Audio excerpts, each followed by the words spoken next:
What's going on, guys? It's Charr here, back with a new type of video. I don't really know what I'm going to call this. Tentatively, it's just going to be Let's Talk, colon, and then the title of the video. But today, we're going to be talking about the Trickster Takeover Scenario Pack, the newest product release for the Marvel Champions card game.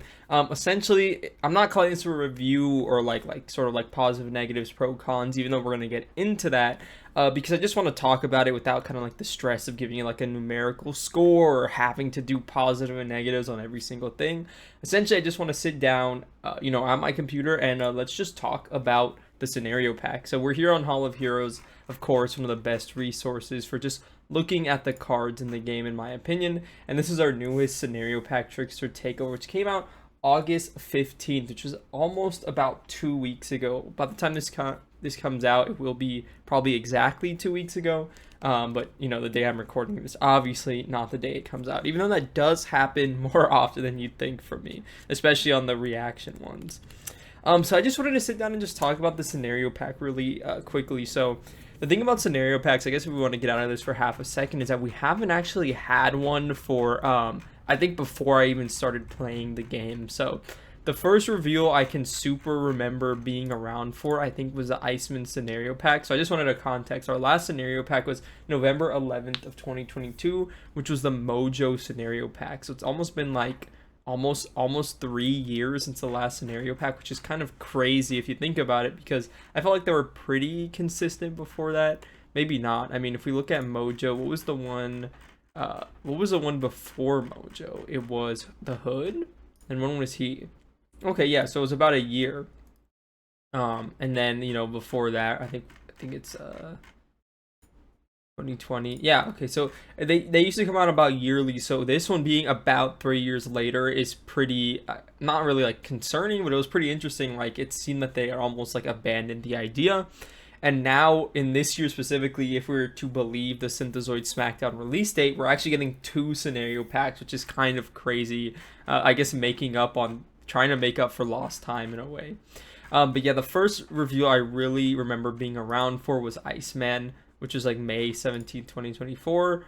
Technically, Age of Apocalypse came out when I was really getting into the game, but I didn't get that until December of last year. So as far as I'd known, I had never been around for a scenario pack release, so it was pretty exciting for me to get into it and really delve into this new content, as a player caught up with the game. The Trickster Takeover scenario pack comes with 2 scenarios. The first one being the Enchantress scenario, which plays basically like a regular villain, give or take. And then the second one, which is like kind of like the big scenario in the pack, is the Loki God of Lies, a scenario that can either be played in single, table, or epic multiplayer. And I would say the big hook for this scenario pack, I think Mojo's big hook was like all of the actual, first off, getting 3 villains is awesome. That's so much content in the game. But all of their villain decks are really small because he came with 6 modular sets that you could mix and match in any scenarios you had, and obviously use in the Mojo scenario packs. I would say this scenario pack's claim to fame is the introduction of the epic multiplayer mode for Marvel Champions. So I'd been informed by many people in the community and whatnot that Fantasy Flight has done epic multiplayer modes for different games and whatnot in the past. But this is the first time they had actually introduced it for Marvel, which makes sense because there's no other scenario like it. I had a bit of a primer on kind of how this mode worked when I went to the Con of Heroes this past year, and the Carnage scenario is kind of like this epic multiplayer event in a very similar way to this Loki. I think obviously they adapted the mechanics from some of the other Fantasy Flight games in the past, and then they adapted into the Carnage scenario, which Fantasy Flight games probably also adapted that same type of ideas into this Loki God of Lies scenario.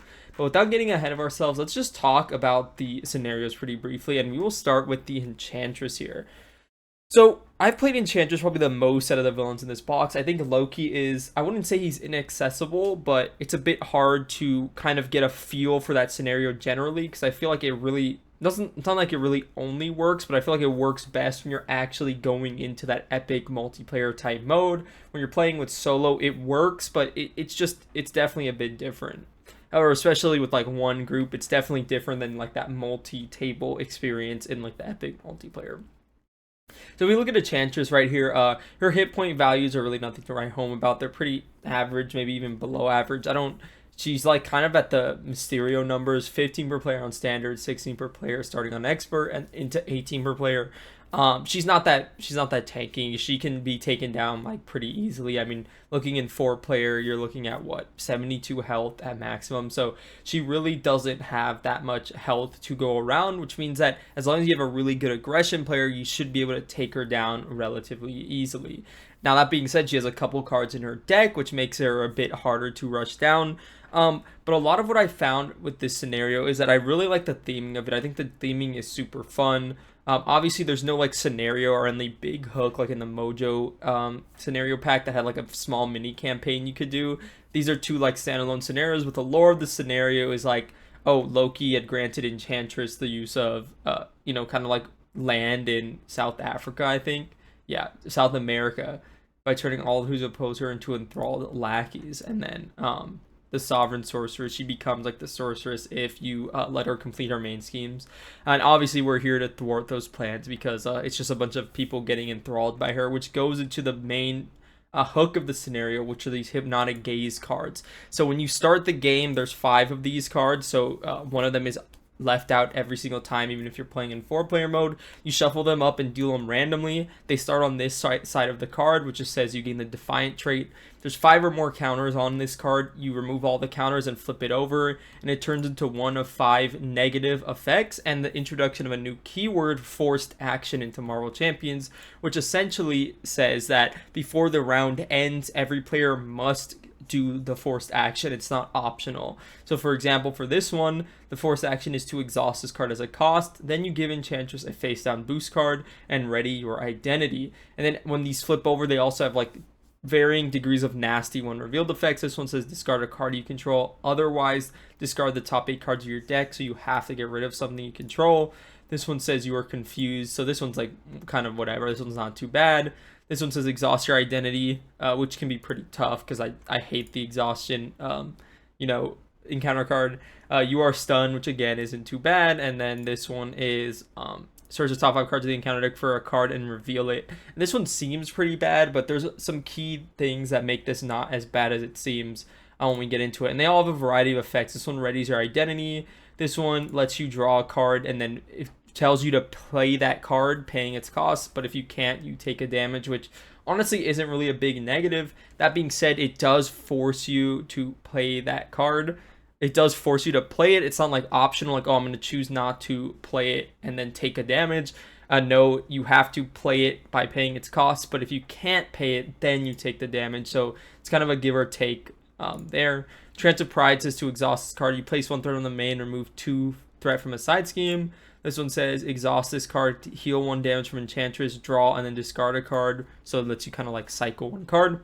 And then the Trance of Wrath says exhaust this card, take an indirect, and then deal 2 damage to a minion. So as you can see, there's a lot of give and take in these cards. So most of them aren't really negative. If you ignore the negatives, this one's a ready. This one lets you draw. This one lets you remove 2 threat from a side scheme. This one lets you draw and discard. This one lets you cycle a card, and this one lets you deal 2 damage for a minion. So in a vacuum, these really aren't that bad, but I think a lot of the key parts of where the difficulty in the scenario can come in is that when you flip this over, the more important part of it, I think in my opinion, is your identity gains the enthralled trait, which really takes a lot of her encounter cards from sort of duds to extremely scary, especially in like lower player counts. How she puts these counters on you is whenever she attacks you, she places 1 charm counter on an enchantment card in your play area. She has multiple boost effects that say either like exhaust your identity or place a charm counter. And then she has like encounter cards that obviously like place charm counters and whatnot. So she has multiple ways to speed them up, but without getting any of those, it will take her 5 attack activations for you to flip your enchantment over. That being said, what's it called? The rest of her encounter deck, she has a couple of duds, I won't lie to you. So she has her own kind of temptation attachments in her deck that essentially boil down to this similar forced action that would be on your enthralled card. But you can go alter ego to exhaust it and just discard it. It does show up on a boost effect to reveal this card, so it can kind of feel like an extra encounter card in a way. But for the most part, none of these effects are really that bad or difficult. Place 1 charm counter on your enchantment card, play a card from your hand. So this is essentially a helicarrier. This one places a charm counter, you draw and then discard, so this one isn't that great. This one says place a charm counter and then ready your identity. So all of these are actually pretty good effects for the cost of speeding up your hypnotic gaze flipping over, or, which I forgot to mention, is that on the main, if a charm counter would be placed on an enchantment card in your area, if you already have the enthralled trait, it places a threat on the main instead. So honestly, he has a bit slow tempo to start off, which means that you can actually play tempo strategies against her and have a lot of luck against her by just dealing damage, because she doesn't put a lot of minions on the board. She doesn't start with any side schemes. She just starts with a tough card and steady if you're talking about expert, but you kind of just like attacker before all these enchantments flip over and the scenario gets really dicey pretty fast. She does have her, classic seduce card, but only one copy. She has this card, the Crown of the Enchantress, which is really scary. So essentially a good strategy against Enchantress is to have a couple people stay down every turn, so that their enchantment in their play area doesn't tick up every time they get attacked, and then have a couple justice players or maybe the leadership keep control of the main. You guys can like alternate flipping down. This one doesn't let you do that. When this comes into play, Enchantress gains stalwart, which is pretty tough and expert, but after she schemes against you, she places a charm counter on an enchantment card in your play area, which is rough, which means like either from her attacks or her thwarts, she's placing these charm counters. If you're already enthralled, that's one extra threat on the main. If you're not enthralled, she speeds you up into getting to that point. And as a hero action, each player exhausts their identity and takes 1 damage to get rid of it, which is a really nasty effect, but it's honestly something that if you are making the scenario run long and everyone on your table is already enthralled and you can't flip down safely, and she's always adding these little ticks of extra thwart here and there from all the charm counters she's placing, you want to get rid of this attachment sooner rather than later. She has a good assortment of minions in her encounter deck. She has a couple copies of the enthralled lackey who has quick strike, and then they place charm counters and have boost effects. We have these enthralled brutes who, when you're enthralled, they kind of get tougher, extra health, another boost effect. She has 2 really nasty minions here, being Cinder and Ulick. Cinder, his attacks deal indirect when revealed. If you have the Defiant trait, he instantly activates against you with a base of 4 attack. If you're enthralled, he gets a tough status. So with honestly one of the ones that I think gets a bit easier when you're enthralled. In expert mode, Ulick gains tough. When defeated, Enchantress attacks the player who defeated Ulick and gets +1 attack. But as a force response, after any player deals any amount of damage to Enchantress, Ulick attacks that player. So you do want to get rid of him, but when you get rid of him, Enchantress is going to activate against you with an extra attack, which is going to put a charm counter on your play area, which is all just in the end going to speed up this idea of you getting enthralled. I would say one of the weaker areas of her deck is kind of like her side schemes. None of them scale in multiplayer. So we have Law of Attraction, which comes in with 2 per player threat, and you discard cards until an enthralled minion is discarded to reveal that minion. So if you're not playing with default mods, this can actually mill for a while until it finds one of the enthralled lackeys or brutes. If you are playing with the default mods, you have a pretty good chance, or you have like 4 or 5 extra chances, because all of the Trickster magic side scheme, they all have the enthralled trait. And then we have Spellbound here, which is a card that is pretty nasty, all things considered. It has this crisis icon. Each player who has a Defiant trait places a charm counter on their enchantment card, so it speeds up everyone by essentially 1 round or 1 activation. But if you already have the enthralled trait, you have to choose and discard a card you control, which is pretty nasty. Then we get to the really tough card in the really tough cards in her encounter deck. Do My Bidding. So she has 2 of these cards or she has a couple of these cards that say if your identity has a Defiant trait, which is the hidden side, you choose to do one of these. If it has the enthralled trait, you do both. This one's pretty tough because you search the encounter deck and discard pile for a minion and reveal it. You also search for a side scheme and reveal it. And her side schemes really aren't super. I mean, they come in with really low threat, but they all have when revealed, and then these these side schemes come in and get revealed. So like if you get like a weak minion and then you choose Law of Attraction is going to do its when revealed to find another minion. So now you've got 3 encounter cards essentially for the cost of 1. Or if you search for a minion, I guess you can choose maybe to grab Cinder or something and give him a tough, which is a bit more easy to deal with. But we look here, Spell Blast. This one is gross. This one is super nasty, and I think she has 2 copies of it in her deck. Don't actually quote me on that, but I'm pretty sure she has 2 copies of it. If you're Defiant, she activates against you once, either a scheme or an attack, you choose. If you do have the Enthrall trait, she does both. And if you're an Expert, she gets +1 to those activations. You are reading this correctly. If you're an Alter Ego and Enthralled, let's say you flip down to try and be safe, she will attack you in Alter Ego mode and she can knock you out. So Enchantress has a couple things, and it's a scenario that kind of pushes you to move a bit fast. That being said, she does have a couple of dud encounter cards here with kind of her temptation cards, and honestly, most of these kind of enchantments when you become enthralled are more benefit than they are negative. But these traits, the enthrall trait specifically that it gives you, makes the scenario tougher and tougher as it continues. You really don't want to hang around too long, and she does have ways of slowing down your tempo. Let's say, okay, we stalled too long on phase 1, let's bring her to 1 to 2 or 2 to 3. She brings in this side scheme from outside the play area, Future of Despair. She gains Stalwart and cannot take damage. When revealed, she places 1 counter on each enchantment card in play, which is gross. It speeds everyone up by a round, so you're going to maybe get a lot of when revealed, or you're placing like 4 threat on the main in 4-player. But 2 per player isn't that much until you read on her, her card that says in standard mode she has 3 per player extra threat onto it, or in expert she has 4 per player extra threat. So essentially the reason why her HP is so low, like I said, she only has 76 health to burst her down in stage 3. You also have a side scheme that comes in with a ton of threat on it that you have to completely clear out first before you can even deal damage to her. Then you have to get through the tough. Then you have to start dealing damage. I'm not saying that she can spiral out of control a la something like a Magneto or something, but she is, and she can be pretty tough. What I found a lot when I was playing is that as long as you had people who were pretty good at Justice and some decent like people playing tempo or doing some aggression, this scenario, even everything that I said, isn't that hard. Like, I don't know, I don't have like a general villain ranking or anything like that or anything of the sort, but the scenario really isn't that hard, and it really does come down to the fact that she has absolutely no tempo against you in either expert or standard. As long as you have someone who can keep track of that main scheme, make sure it doesn't get out of hand.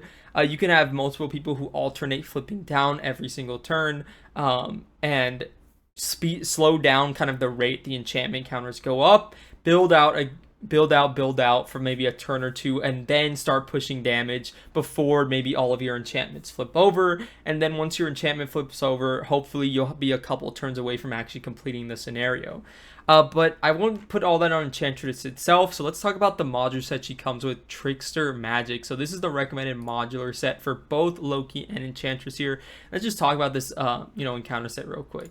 So we have a couple of minions in here who are enthralled. These are kind of like villains who are taken over by enchantments, kind of like spell or whatnot. So we have Absorbing Man with Guard, Victory 1. When he's engaged with you, he gets +X attack, where X is the printed cost of the highest cost card you control. Okay, it's a pretty beefy minion. He's elite too. Steady, Victory 1. Titania has 3 attack, or attacks gain overkill. Okay, that's fine. There's really not a lot of big tempo on these guys. Okay, here we have a little bit. We have Whirlwind coming with Quick Strike. After he attacks you, take 1 indirect damage for each side scheme in play, so that's decent. And then this guy is the only one who has like a real, like, when revealed that isn't Quick Strike. You discard the top 4 cards of your deck. For each printed energy resource, you take an indirect damage.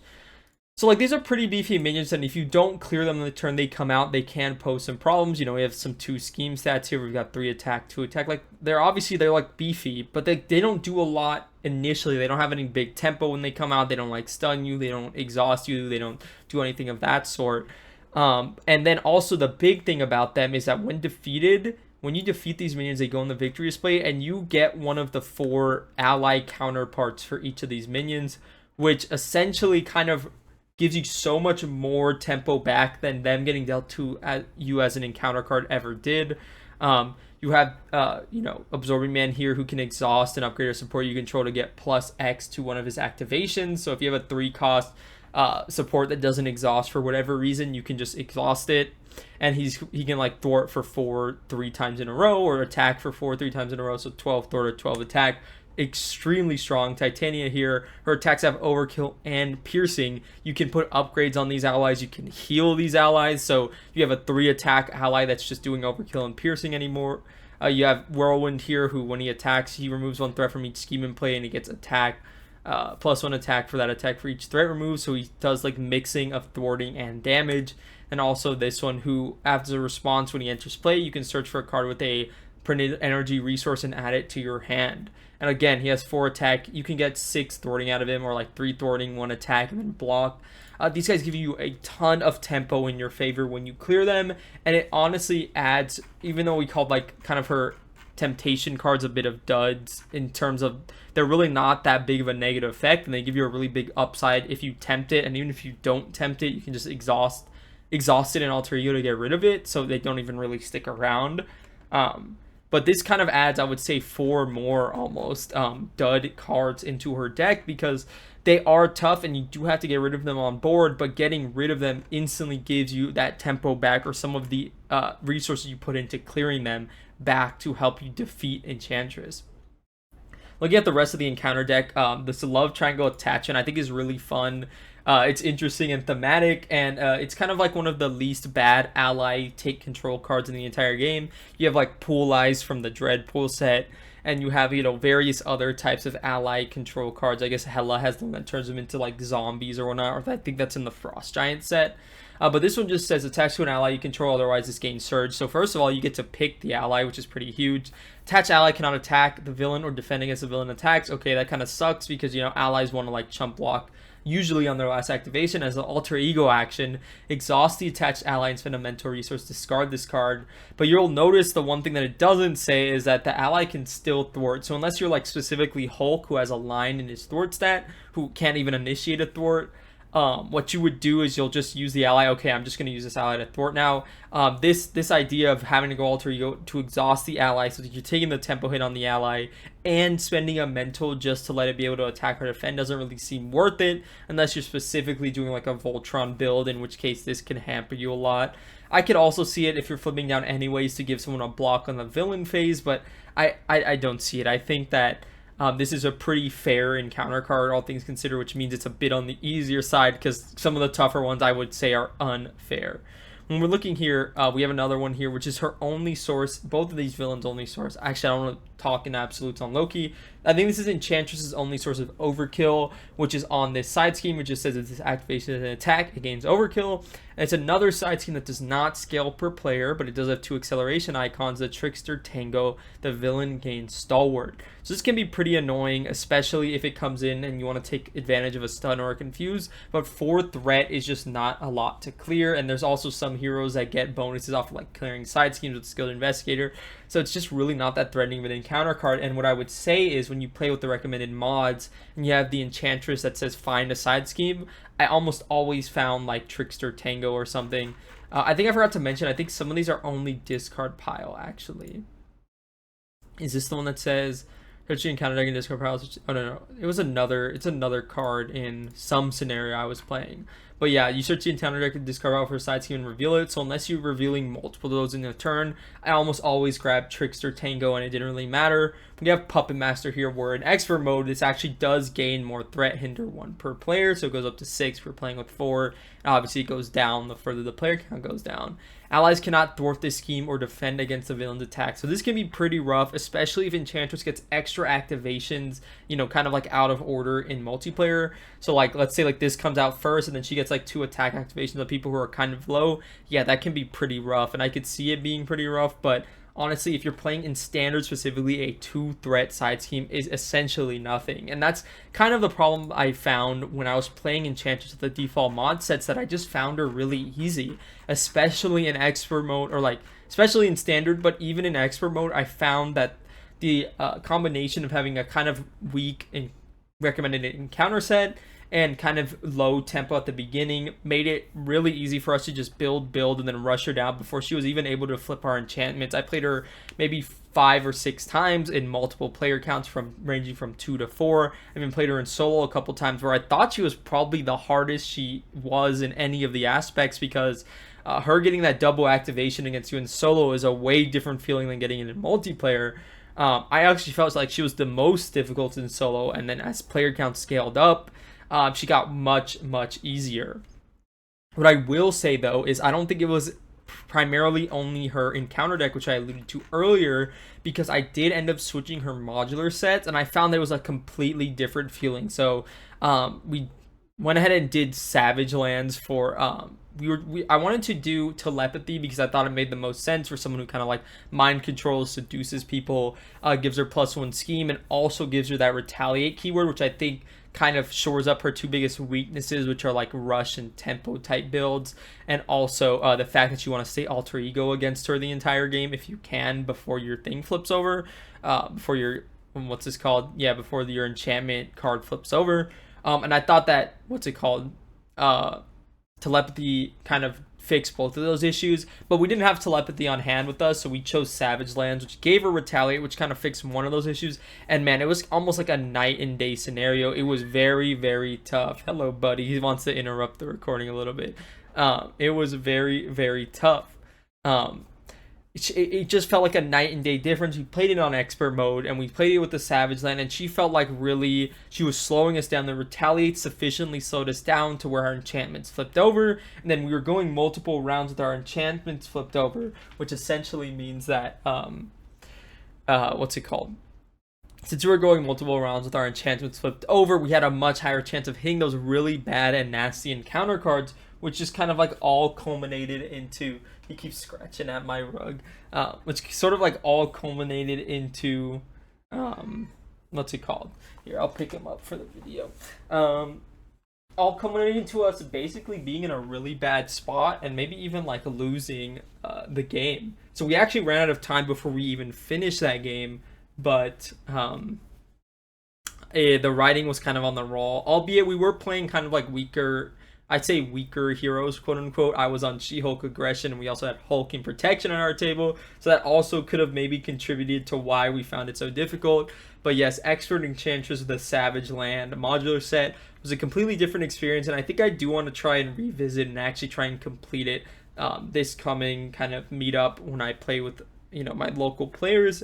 And I think it's an interesting challenge. It's something that makes her, if you're looking for a little more difficulty in this scenario specifically, I think it's a really good scenario to go ahead and actually change up that modular set. Especially if you have a modular set with a lot of side schemes or minions, it really does change up some of her encounter cards, namely the Do My Bidding and whatnot. So just try it. I think she's a really good candidate to do this with, and I think you'll have a lot of fun doing it.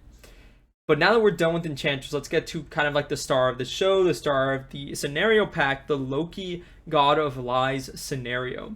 So I'm going to have to go into a bit of explaining like I did with Enchantress, but I'm going to have to go into a bit of explaining again on this one, but it's not too difficult to understand. So essentially, I want you guys to picture that you are sitting down at a table and there's kind of this out of play area that is not able to be interacted with. What is contained in this out of play area is the Loki God of Lies card and the Worlds Collide main scheme.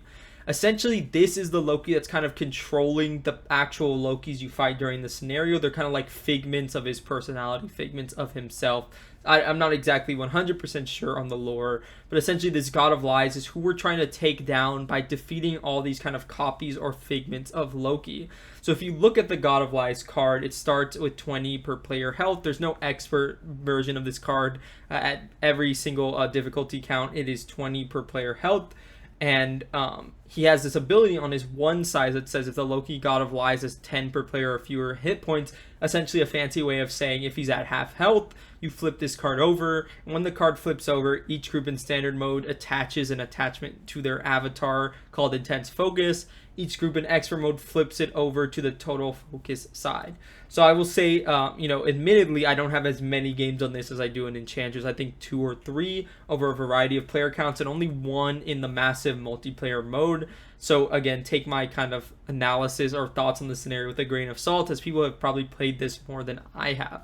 I won't get ahead of it, that I thought this scenario was really fun, if not a little bit easy. And I think that would 100% change if I decided to play it in expert, which I do plan on doing in the future. So if we go and continue, in this set aside area, the only other card there is this World Collide main scheme, and it has this kind of scary looking icon with 3 players on it. So it's one of those things that looks scary, but reading the card explains the card, where it says each each player icon on Loki, God of Lies, counts a total number of players in all game areas. That was a 20 per player on his main card. Each 3-person icon on this scheme counts the total number of groups in all pods. For example, if I was playing this in solo, the total amount of groups in all pods is 1 because I'm the only group and I'm the only pod, essentially. If you're playing this in the massive multiplayer mode, pods are kind of a way to split up large sets of groups to make it more easier for the event organizer and for those groups to interact with a lot of the mechanics in the scenario. But for me specifically, when I hosted the event, I had 1 pod with 3 groups in it. It was a 3-player game, a 3-player game, and a 2-player game, meaning that there was 3 groups in all of the pods, which means that 2 times 3 would be 6. 6 per player threat is when this scheme popped at. And then it says cards cannot affect the scheme or Loki God of Lies unless they refer to those cards by title, which is essentially none of your player cards do that, but cards in the scenario specifically do reference this scheme and God of Lies. So you might be wondering, like, what is the point of having threat threshold on here? It doesn't go up 1 per player every turn. It doesn't seem to have like I can't see it. Like Charr, tell me, I can't see it. So essentially, long story short, on how the lose conditions in this scenario is you lose based off this main scheme card only. I think the main scheme for the kind of primary game area says whenever an identity would be defeated or when you would scheme out on that main scheme, you place a counter on Worlds Collide. Instead, you place a threat on Worlds Collide. And once a threat is on Worlds Collide, to my knowledge, there is no way to remove it. So, for example, if we were talking about that 3-group game I was playing over the weekend, if we got 6 threat on this Worlds Collide main scheme, whatever the end of the phase was for all 3 of the groups, once we hit that 6th threat, if we didn't have the main Loki defeated by that end, we lose the scenario. But yes, it does have to get up to 6, which means in all of the groups, if any of that main scheme did boil over and finish, it would just be reverted down to 0 and 1 threat would go on Worlds Collide. So in our 3 groups, we all played on standard, and then I think we managed to place 2 threat on Worlds Collide. I think 1 group schemed out, and then my group also schemed out. So we hit 2 out of the 6 possible. So again, it wasn't very close, but if we played a bit more aggressively or like done, different things, surely it could have gone differently. So now that's kind of like that secondary game area. This main game area is essentially where everything happens. So this is the main scheme here, Mischief and Mayhem, and this is what I was talking about. It goes up 1 per player threat every turn and 8 per player, essentially the players in your group. As a forced interrupt, when the scheme would be completed, remove all threat from here and place 1 threat on Worlds Collide instead. And then we have a forced interrupt when an identity would be defeated. Change that identity's form to alter ego, set its hit point dial to 1, and place 1 threat on Worlds Collide instead. And Worlds Collide is that big main scheme we were talking about. So again, 2 of our groups schemed out, so we placed 2 threat on Worlds Collide. Now, Loki is very similar, I would say kind of similar to his Mantine Shadow iteration with these fading figments. So there's 4 versions of Loki in here. Loki the Rascal, as a forced response, after you resolve a boost card during his activation, if it's a treachery, you can choose to deal it to yourself or spend a resource of any type. Pretty tough. This one can be annoying depending on the treacheries, especially if it's like a standard set one that's kind of bad. We have Loki the Miscreant. After you resolve a treachery, place 1 threat on the main scheme and 1 threat on the side scheme. This one is also very bad. He can really make the threat spiral out of control. We have Loki the Knave. After you resolve a treachery, deal 1 damage to your identity and 1 damage to an ally you control. Again, depending on the deck, this is kind of like the opposite of the Miscreant. Depending on the deck, this could be really bad, especially if you're doing like ally builds and whatnot. Then we have Loki the Wretch, which is when Loki the Wretch activates against you, discard the top card of the encounter deck. If a treachery was discarded this way, he gets +1 scheme and +1 attack for this activation. I would say in my experience, this was probably the least bad one in my opinion. That being said, he does mill the encounter deck basically almost twice as fast because he's always that when Loki the Wretch activates, he will always discard the card first, meaning he's getting 4 boost cards, but he's also discarding 4 cards, and you're getting 4 encounter cards per turn if you're in 4-player, which means yes, it is getting very, very fast. He will mill through that encounter deck really fast. What I will say is that Loki has ways of switching between these forms, either when you defeat him or through encounter cards that he has in his deck. And the setup on the main area is that You put a random one in play, and then you have this set aside card called Shatter the Illusion. Essentially, this is kind of like a rule reminder card, so you know what to do when you defeat one of the figments. You put these synergy environments in play. I don't really know where they are. Okay, they're at the bottom here. You put these synergy environments in play, which is where a lot of the epic multiplayer collaboration comes in from. And then in standard mode, set aside this intense focus attachment. In expert mode, you attach it to Loki. So again, as you might have noticed, a lot of these, like, a lot of their kind of values on the villain are really low, like 1 1 1 2 2 1 1 1. And yes, in standard they will be that low for most of the game, but starting on expert, you immediately start with his intense focus attachment, which gives him steady, +1 to both of his +1 to both of his kind of stats, and he gets 2 per player hit points, and yeah, for each player in the game. Then in expert, when you hit half health, he's going to reveal the total focus attachment, which is going to get 3 per player hit points. And then discard the top 2 cards of the encounter deck and the top 5 cards of each player's deck in play. Then you find the Dark Scepter and reveal it. If not, you give him a tough status. So then essentially he gets this kind of like really nasty attachment here, where his Avatar of Loki gains Stalwart. Treacheries cannot be cancelled, and then as a hero response, after you resolve a treachery, you have to spend 2 races of the same type to get rid of it. So they're definitely a lot harder, and I think it's a bit of a step up in difficulty from Enchantress specifically, but it won't always feel like that because the encounters are like the threat threshold on Worlds Collide could be like insanely big depending on how much or how little people you're playing with, which is really hard to give a rating of this scenario kind of like difficulty wise.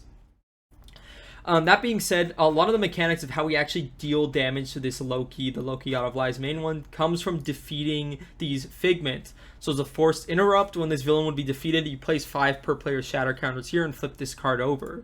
When you flip the card over, it gives you instructions to shatter the illusion, which shatter the illusion is, you know, the steps are laid out on this card over here. So what it does is you remove every shatter counter from that Loki and you deal it as damage to the main Loki God of Lies. There's 15 shatter counters on the figment. 15 of them would go to the Loki God of Lies as damage. Then you swap the fading figment and play with another avatar of Loki that's set aside. And then you set it to its printed hit point value, and then you deal each player an encounter card. That's how you shatter the illusion. Then what can be confusing is that you, even though it tells you to swap it, you have to go back to the card you defeated and continue resolving it. I wonder if there was a more elegant way to do this, but probably not. There's already a ton of text on this card as is.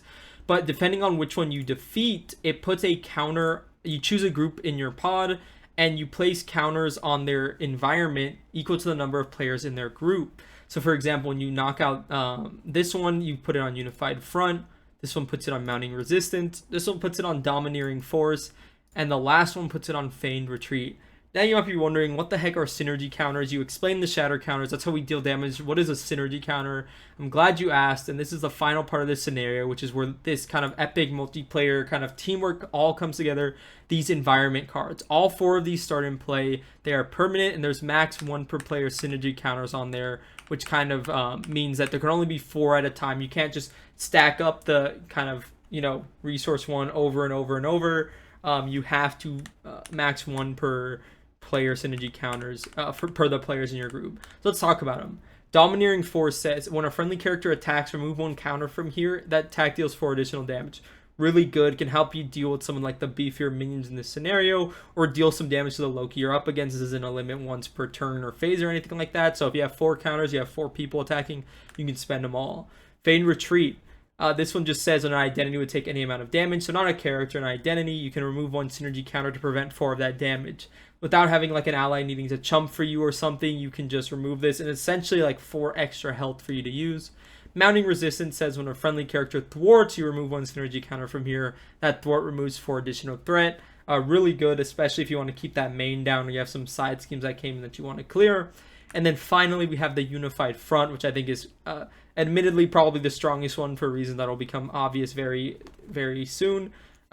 Remove 1 synergy counter from here, generate 2 wild resources. So this one is super strong because it essentially turns any of these counters into a double wild resource, which can pay for specific requirements on cards, help you play down extra allies, supports, events, whatnot. That one's very, very strong. But honestly, I found like the attack and thwarting one's even better. I think Feigned Retreat was the only one that felt kind of weak, but I would say that's mainly because we were playing in standard where our health wasn't too big of an issue.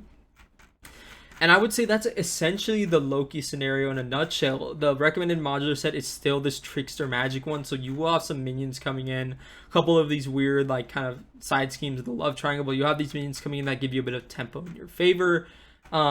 Loki does have a couple of side schemes in here, but none of them scale per player, so I can see, again, similar to Enchantress, these being a lot tougher, specifically in solo, because like 5 threat, 7 threat, 5 threat, 6 threat, all of this stuff is like really tough to get through. But other than Aura of Stasis, none of them are too bad. They're all just like, you know, little extra acceleration icon, which doesn't mean too much. And also he has a lot of really beefy minions in here too. But a lot of the things that you'll notice is that the when defeated effect for most of these side schemes and most of these big minions are actually beneficial to you. So if you read something like the Fenris Wolf here as Guard Patrol, and that's all it has, it doesn't have any other tempo other than the Guard and Patrol, which means you have to get rid of it and 7 health. But when defeated, he places 3 shatter counters on your avatar of Loki, which is essentially 3 more damage to the main villain. Then you choose a group in your pod, place 1 synergy counter on their mounting resistance environment. So I think in solo specifically, that's why it doesn't say choose another group, because if you're playing in solo and you only have 1 group, obviously you're going to place it on yours. But essentially when we knocked out any of these minions, what we did and tended to do is we would give it to other groups, especially if it was something we didn't need. Now, mounting resistance I think was oh yeah, this one is the thwarting one. So like our team was a bit low on thwart, so maybe you would took a couple of these. But for the most part, you can choose any of the groups near you and be like, hey, does anyone need thwarting? Because obviously mounting resistance is a thwarting one. And they'll be like, yeah, we're getting run over by side schemes. Okay, boom, you take it. 4 extra thwart. And then if you notice, and well designed here, is that all these side schemes have 5 threat, 6 threat. So if one thwart character thwarts this for 5 and spends the counter, boom, that's cleared. If a 2 threat character thwarts this one for 2 and then add +4 to it, boom, 6, and that's cleared. And when you clear these, new Jotunheim says you place 3 shatter counters and you put a synergy counter on the feigned retreat environment. So like you give them a counter and they can give you a counter back by clearing their side schemes and whatnot. And I would say the 2 really huge multiplayer hooks here are the Mangog and the Door Between Worlds. So the only other cards in this scenario that have this 3-player icons on it, which means for each group in your pod is this one. So the Door Between Worlds is 7 per group threat on it. Victory 1, any player in your pod can thwart this as if we're in their game area. And you'll be like, well, why would I want to thwart this? This obviously isn't affecting my game. I don't have the crisis, I don't have the acceleration, I don't have the extra encounter card. The when defeated is the reason why you actually want to give help to kind of these other worlds or these other groups fighting these figments of Loki.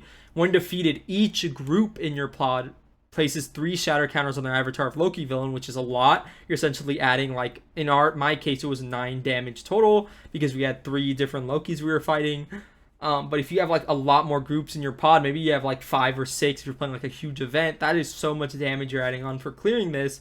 And then also 1 synergy counter on one of their synergy environments. So you get to choose which synergy counter your group needs the most, and once that's cleared, you get to place 1 on it. In a similar vein, the Mangog has 10 per group health, victory 1, 3 scheme 4 attack, pretty beefy minion. I'm glad he doesn't have guard, patrol, or quick strike or anything, you know, kind of tough like that. Maybe even retaliate would be really tough. A lot less to keep track of. He's just a really beefy minion. He has that same when defeated effect of placing 3 shatter counters on their avatar of Loki villain, which is every group, and you can place 1 on your synergy environment. I thought it was really fun. That'd be someone like, hey, we've got the Door Between Worlds, and then our other group was like, we got the Mangog over here, and then I sent like a She-Hulk Gamma Slam over to the Mangog to essentially deal half its health because we had 3 groups. Then I also was able to send some thwarting their way on the Door Between Worlds, which felt really fun, and it really felt like we were all in this giant scenario together. I thought it was really cool, and I thought it was really effective at, you know, I thought it was really effective for, I guess, their first foray for this game into making all the groups feel kind of connected and kind of incentivized to help each other out and give people these counters, and then they gave you counters, which gave you kind of new emergent opportunities to deal with all the threats on your board, defeat the Lokis, deal with the schemes and whatnot. I thought it was really fun, and I thought it was a really good time. The cat finally decided to leave me, but yes, I thought it was really fun and a really, really good time. I don't think I have much else to say about the scenario pack. I'm not gonna leave you with like a should you buy it, or are the scenarios too easy or too hard. I think in general, I think the scenarios are a really fun difficulty level with options to increase the difficulty by swapping out the recommended modular set, which I do specifically find to be a bit easy. Um, I think they're really thematic. I really like this idea of forced actions being introduced with Enchantress, and I hope they're used in the future for, again, similar like temptation effects, or like having to bide your time or find a specific answer or something that you can't stall on being on your board for a couple turns. I thought it was really fun and thematic and cool, and I hope they expand on it more. I thought this Loki scenario was also really fun. I look forward to trying it again, probably on expert mode this time, and just see how I think differently. Again, we had a really big buffer in terms of worlds collide, in terms of like 4 more identities could have been defeated, or 4 more schemes out could have happened before we were in any real threat. But I think a lot of that was, again, a side effect of all of our groups playing in standard. I think if we played in extra, we might have had a really different experience with the scenario, probably something more harder and maybe more rewarding depending on kind of what people enjoy in this game. But yeah, Trickster Takeover, definitely a lot of fun. It comes with this little rule book as always. You got a little bit of the lore. There is some story in here, so it gives you kind of like how to play as the event organizer if you're playing with a large group of people. It's got like a little bit of kind of like ruling and timing, the normal things these little scenario booklets come with. But I think it's really cool. I really like that we're getting back to scenario packs because I love the heroes in this game. I love playing as new heroes, but I found as I'm playing the game pretty consistently weekly for like 3 or 4 games, I have the cycle of villains that I like playing, but even the ones that I like playing kind of get like a bit, I wouldn't really say dull, but it's like I wanted like new villains. I almost felt myself, I was like, really looking forward to this release because I'm like, man, I really want to play the Enchantress scenario, or I really want to play Loki, and this gave me this kind of like outlet to do that. I found like both of these scenarios to be pretty fun, and I hope I get the chance to play this in an epic multiplayer game here soon in the future, because I really do think it was fun. I am going to take Enchantress back for another attempt with the Savage Land, or maybe specifically Telepathy this time, and see how that goes. I think that puts her at a really nice, difficulty level. It takes out that Trickster magic mod set that's a bit of an easier side, and really makes her kind of like this fearsome villain that her weakness isn't tempo. It's kind of your only strength against her. It kind of feels like you have to get her defeated, because you will feel the hurt very, very soon if she flips those kind of enchantments over on you. But let me know what you guys think about this scenario pack down below. Have you got it? Have you been able to play through the scenarios? What do you think of them? Standard, expert? Have you tried the Loki Out of Lies? Have you tried it in epic multiplayer? Any thoughts on that? Let me know what you guys think down below. That's going to be it for me. Leave a like down below. Subscribe if you haven't already. Take care of yourselves. Have a good one. I'll see you guys in the next video. Goodbye.